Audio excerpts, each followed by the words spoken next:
Ang propeta ay nagpapahayag ng katotohanan, pag-asa at pag-ibig, subalit madalas hindi siya tinatanggap ng mismong kapamilya at kababayan.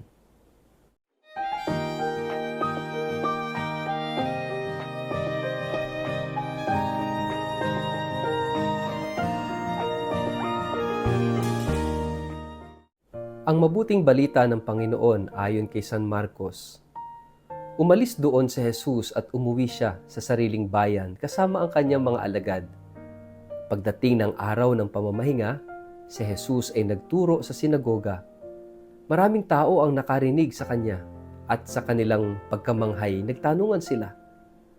Saan niya natutunan ang lahat ng iyan? Anong karunungan itong ipinagkaloob sa kanya? Paano siya nakakagawa ng mga himala?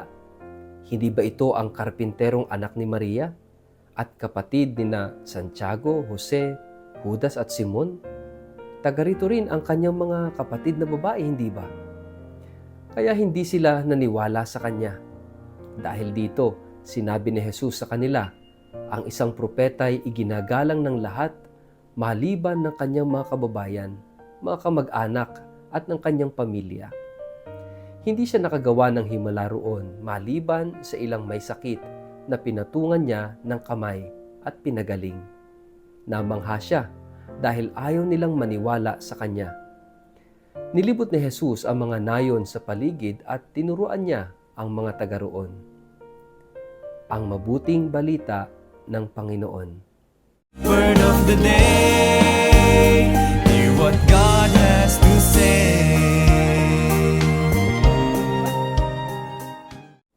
Mapagpalang araw po sa inyong lahat. Kumusta po kayo?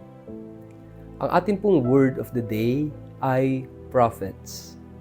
Bago po tayo magpalalim sa ating pong reflection sa araw na ito, kayo po ay muli kong inaanyayahan na huwag kakalimutan na mag-like, mag-follow at mag-subscribe sa ating pong Facebook page at YouTube channel na Word of the Day. Ganun din po, pakishare ang video ito sa inyong kapamilya, kamag-anak, kaibigan, mga kakilala sa social media para po sama-sama tayo sa pagiging media evangelizers at online missionaries na nagpapalaganap ng salita ng Diyos sa mundo ng social media. At kung kayo po ay nakikinig ng Word of the Day sa pamamagitan po ng Radyo Maria, mapagpalang pakikinig po sa inyong lahat. Mga kapatid, ngayon ay araw ng linggo. Tayo ay nasa ika-14 na linggo sa karaniwang panahon. At dinadala tayo sa isang napakahalagang paalala tungkol sa pagiging propeta. Alam niyo mga kapatid, nung tayo ay binyagan bilang mga Katoliko, habang nilalagyan ng langis ng krisma ang ulo natin, sinasabi ng pari, maging matatag ka nawa sa iyong pakikiisa kay Kristo bilang pari, hari at propeta ngayon at magpasawalang hanggan.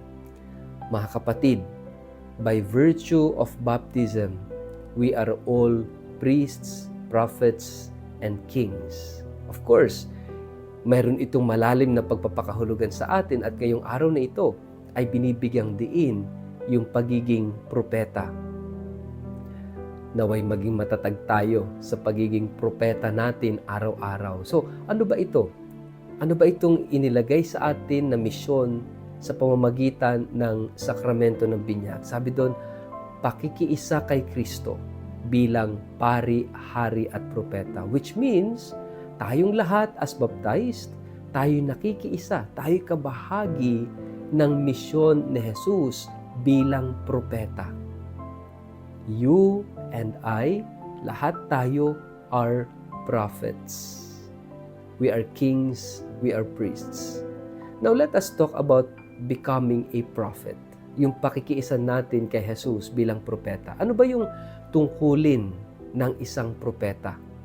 Ang propeta ay tinatawag ng Diyos para magpahayag ng kanyang mensahe. Lalong-lalo na ang mensahe ng pag-asa, ang mensahe ng katotohanan, at ang mensahe ng pagmamahal. Mga kapatid, ito yung misyon ng isang propeta. At ang hamon ay pagbabagong buhay, ang hamon ay pagtupad o pagtugon sa kalooban ng Diyos. Kaya alam niyo ho, this is the sad truth. Lahat ng propeta sa lumang tipan ay pinatay. Why? Dahil sila ay nagpahayag ng katotohanan, nagpahayag ng pag-asa sa mga mahihirap, at nagpaalala na tayo dapat nagmamahal.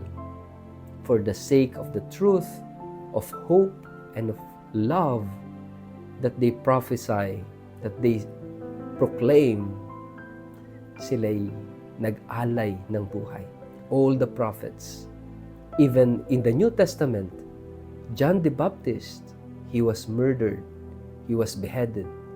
And not only that, ang ating Panginoon, ang pinakamataas na pari, hari at propeta, si Jesus mismo ay pinatay. So ibig sabihin mga kapatid, by virtue of our baptism, we share in the death of Jesus because He is a prophet. Nagpahayag ng katotohanan, nagpahayag ng pag-asa at pag-ibig. So ito yung ating misyon sa buhay bilang pakikibahagi natin sa misyon ni Kristo.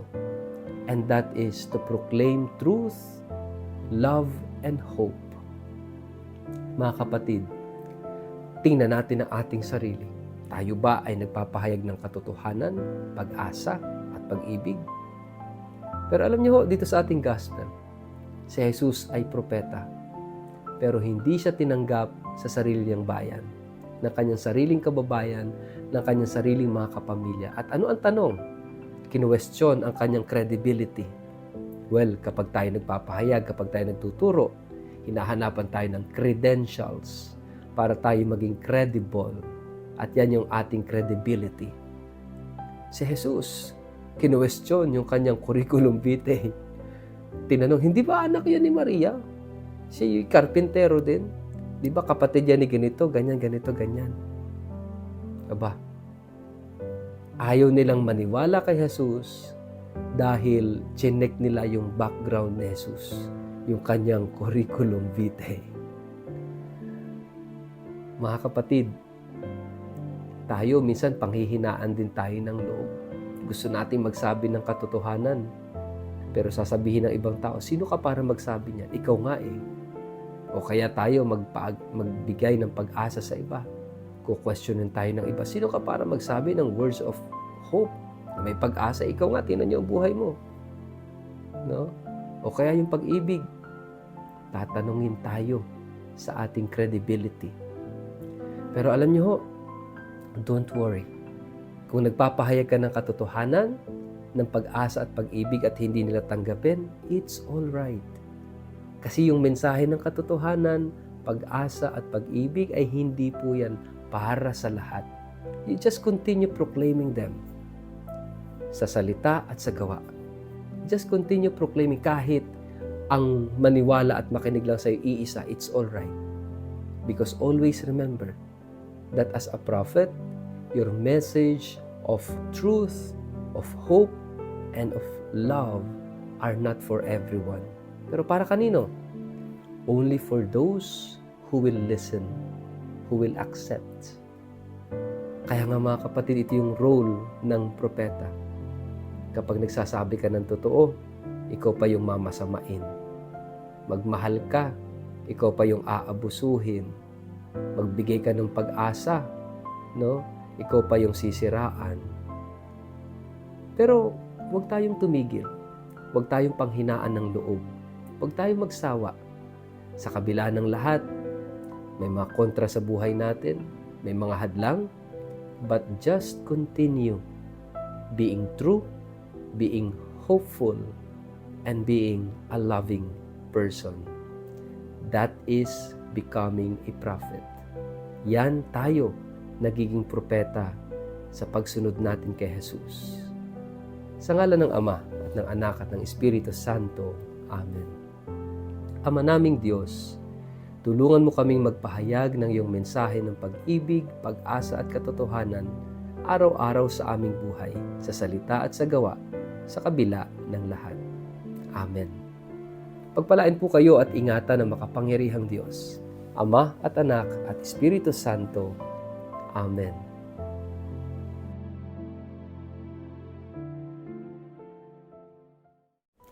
Sa lahat po ng mga nais pang humabol para po sa pilgrimage sa October 11 to 25 ngayong taong ito sa France at sa Italy, mayroon na lamang pong 10 slots available, and if you are interested, please let us know right away.